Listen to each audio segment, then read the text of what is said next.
Everything you have to know about dangerous genetically modified foods by international best-selling author and filmmaker Jeffrey M. Smith. Mr. Smith is the executive director of the Institute for Responsible Technology and the leading spokesperson on the health dangers of genetically modified organisms.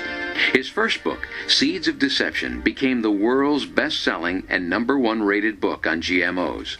His second, Genetic Roulette, is the authoritative work that presents irrefutable evidence that genetically modified foods are harmful. Former UK Environment Minister Michael Meacher says the revelations in Genetic Roulette may change the global course of events this century. And he describes Jeffrey Smith as one of the great campaigners of our age. Mr. Smith has counseled world leaders from every continent and has been quoted by hundreds of media outlets, including the New York Times, Washington Post, BBC World Service, Nature, New Scientist, and Time magazine. The following keynote speech took place at the Weston A. Price Foundation Conference in November 2008. Please join me in welcoming Jeffrey Smith.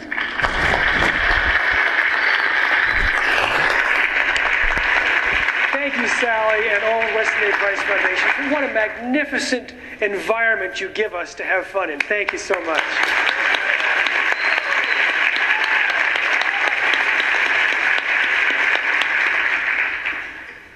We are all activists. How many people consider themselves foodies? Yes, yes.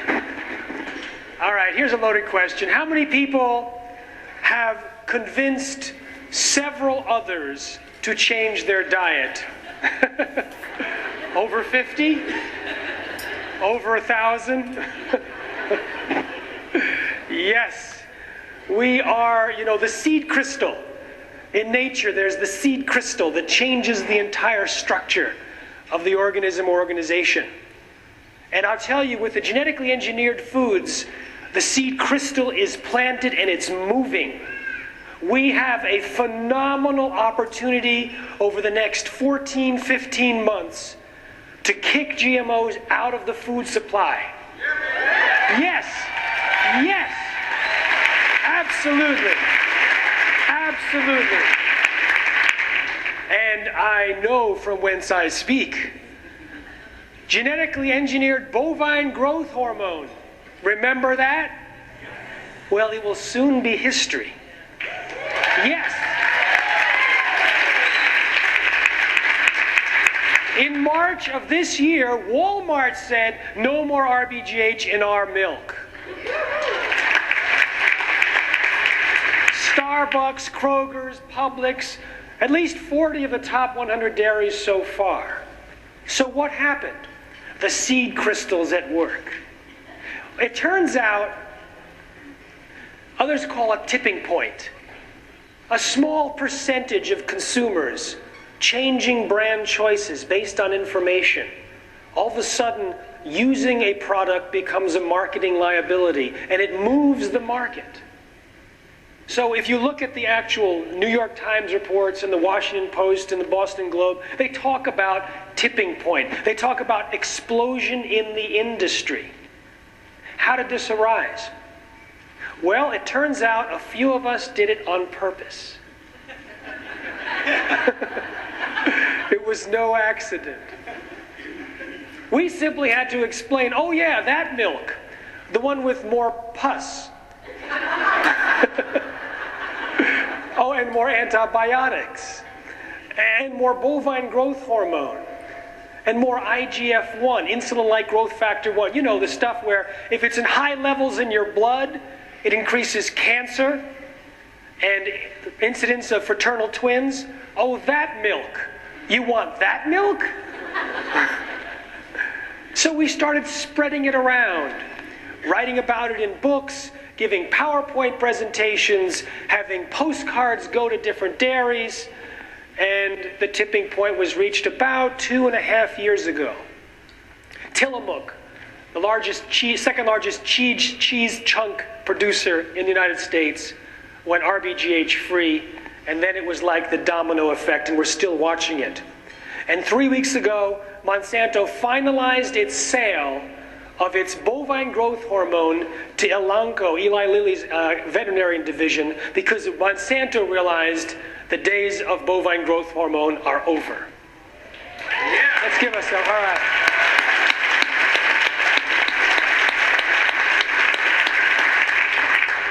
So we've got the formula. We know that we can convince a small percentage of consumers to change their brands, and the tipping point happens. So what about genetically engineered foods? What is going to cause Kraft or Nestle's or Hershey's to hold on to its genetically engineered corn? Very little. There's no consumer benefit. Not a single one. Not like trans fats, which gives you something, and aspartame, which theoretically gives you something and takes a lot away. There's no consumer benefits to GMOs. You can change to non-GMO without even changing the formula for your product. Just switch to the non-GM corn, the non-GM soy. So if we get about, let's say, 5% of US consumers, 15 million people, avoiding brands that contain genetically engineered foods, I think that's more than we need to get Kraft and Hershey's and Nestle's and McDonald's and others to switch to non-GM, because they'll see a reduction in their market share, they'll see a trend, and they'll simply tell their supply chain, use the non-GM varieties. You know, when the tipping point was hit in Europe in April of 1999, within 1 week, virtually the entire food supply in Europe, all the major manufacturers committed to remove GM ingredients for Europe. But those same companies feed us GMOs because in the United States we haven't hit the tipping point.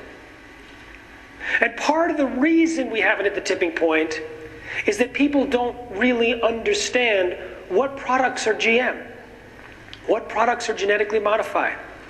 There's no labeling here. And CBS New York Times poll this year said that if GMOs were labeled, 53% of Americans would not eat them. If 1 in 10 of those, if 9 out of 10 of those people were lying, it's still enough to hit the tipping point. So we just need to give the information about which products are GM and which products are non-GM. And add a little bit of motivation by describing how eating a genetically engineered corn chip might turn your intestinal flora into living pesticide factories. So we've created the Campaign for Healthier Eating in America, whose slogan is, healthy eating starts with no GMOs.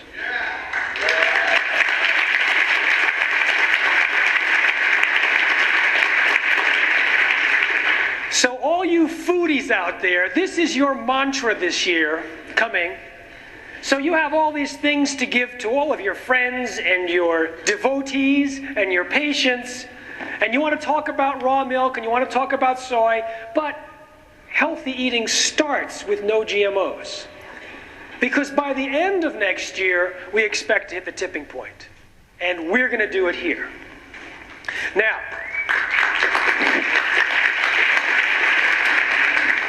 we have created non-GMO education centers, and on the top of that are non-GMO shopping guides, which list the brands that are non-GM and list samples of products that are GM, and also describes how you can evaluate a product by reading the ingredients and looking at the packaging to determine if it's GM or not. So we're not waiting for the government to label, we'll do it ourselves. And we're going to put these non-GMO, we are already putting these non-GMO education centers in natural food stores around the country.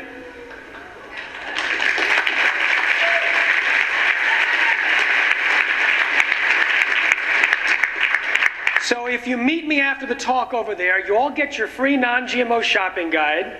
You all get your health risks brochure, which encourages you to use the shopping guide. For those of you that are doctors, we have a package for your patients.